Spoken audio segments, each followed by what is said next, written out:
Welcome back to the channel, folks. Mr. H here for a Hellraiser video. Yes, I know, it's been a really long time. You read the title. We will be discussing 10 things that the newly announced Hellraiser television series must have. Now, this is, of course, just my opinion, my humble opinion. And throughout this video, I would love to get your opinion on this as well, whether you agree with me, whether you disagree. Now, I've labelled this 10 things. I have absolutely written down a whole bunch of things, and some of them will double up as numbers as well. But look, hey, it's the YouTube algorithm, and 10 things is what the YouTube algorithm loves. So, now, if you didn't know, just a brief recap on this Hellraiser TV series. It is being produced by Dan Farah and Roy Lee. These are the people behind it and also Ready Player One. In the initial report, which broke on deadline, the intention is to use the mythology which was established in the first movie of the franchise, which is obviously based on the novel The Hellbound Heart. So it's not strictly speaking an adaptation of The Hellbound Heart, but it's actually using the established mythos from the first movie. So with that being said, let's get into 10 things the Hellraiser series absolutely must include. First things first, Pinhead. Now, they are damned if they do, and they are damned if they don't. So they absolutely should just have Pinhead.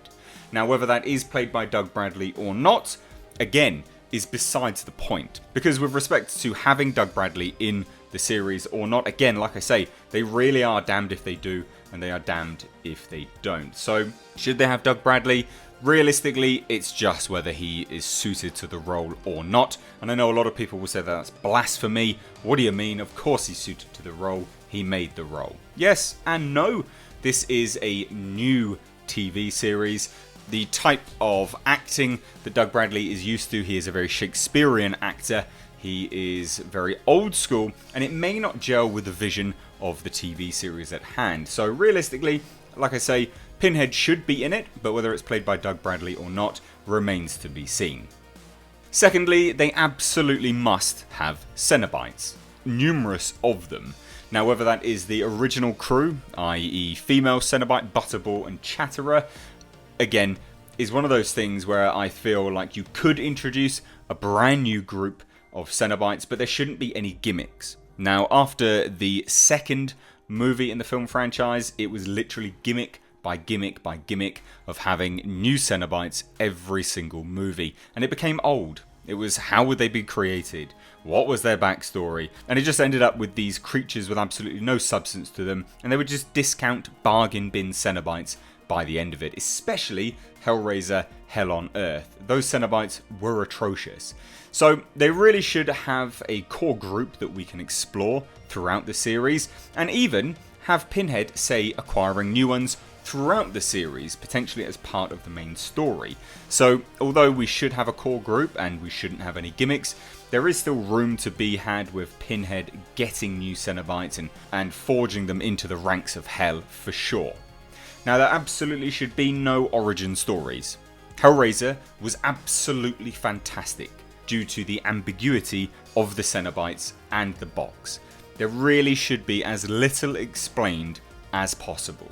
A lot of this stuff can just be picked up through osmosis. It should not have needless exposition, and we do not need origin stories. We do not need to sympathize with any of the Cenobites.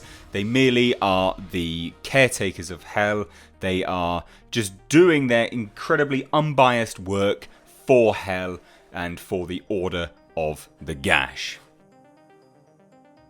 So like I say, no origin stories. We can have the Cenobites being hired into the ranks of the Order, but with respect to their backstories and things like this, as little explained as possible.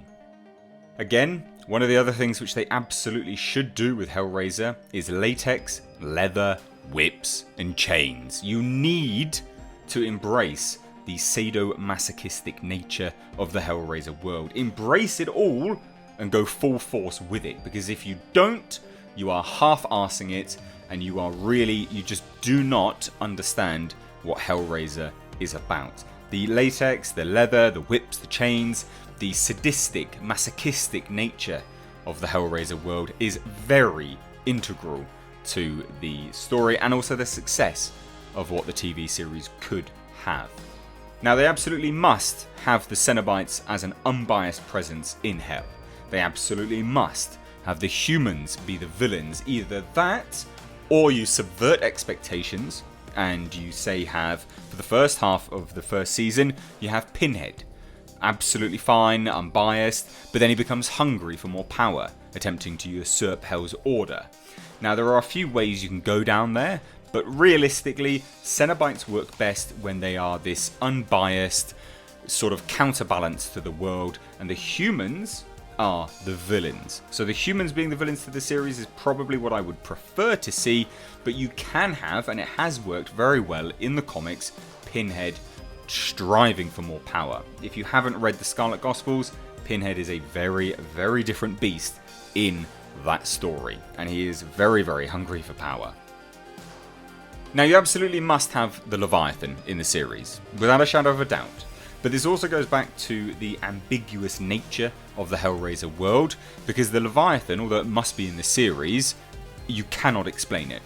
It must be this Lovecraftian cosmic terror in the sky. Now, one of the great things about the Hellraiser world is the representation of cosmic horror. It's, in my eyes, it is one of the best modern representations of cosmic horror out there, and it was just wasted in the film series. The Leviathan really should be in the TV show, and I feel, especially with modern technology, you can create something really, really great, but keep it unexplained. Do not explain it, keep it ambiguous, keep it cosmic horror. That is what is scary. It's the fear of the unknown. Lovecraft knew that, and that's why all of his stories have stood the test of time, and they have inspired the best horror writers known to man now. Now, one of the things which I feel should be chosen very wisely with respect to the series is the time period. Now, it has to be accurate for the story at hand. We cannot be flitting between time periods whilst having people using the box for pleasure, when, say, in modern day, they can clearly just click online for dirty images. Now, you can go through time. That could be a fantastic way to have an anthology series based on the Hellraiser world, but the series makers, the people behind the show, have to keep in mind that humans' interest in a toy music box will most definitely change. So unless the box changes to humans, i.e. becoming a mythical item spoken of in hushed tones, then it wouldn't make sense. So time period really has to be chosen wisely. Lastly, it has to be rated R. Now, to truly delve into the Hellraiser world, to really even just scratch skin deep, it has to be rated R, and it has to be a hard R at that. Do not shy away from blood. Do not shy away from the sex and the sadomasochistic nature of it all. This has to be included because it is integral to the Hellraiser mythos, and it really is make or break with respect to the success of the show. Now, I'm not talking about creating something overtly pornographic. That is not what I am saying here, but you really do have to keep it hard R, and you really do have to embrace the sadomasochistic nature of it all. I mean, Clive Barker's notes to the designers of the first film was quite literally sadomasochistic demons from beyond the grave. I want sadomasochistic monsters, demons from the grave. So we have to keep that part of it. Now guys, did you agree with any of the list that I have had down for you today? I'd love to hear your thoughts, and if you have anything to add, please do let me know. I will probably be doing one of these for the Hellraiser movie remake, which is in the works. Some of this will be crossing over, but some of it is absolutely new because they are looking to do a straight adaptation, a new interpretation of the novel, rather than an adaptation of the first movie, which the series is. So there will be some differences there. But anyway guys, let me know your thoughts down below in the comment section. If you are new here, make sure you hit subscribe. You can stay up to date on the world of pop culture and movie news by hitting the bell notification icon. But as always guys, thank you so much for watching. I have been Mr. H. Take care.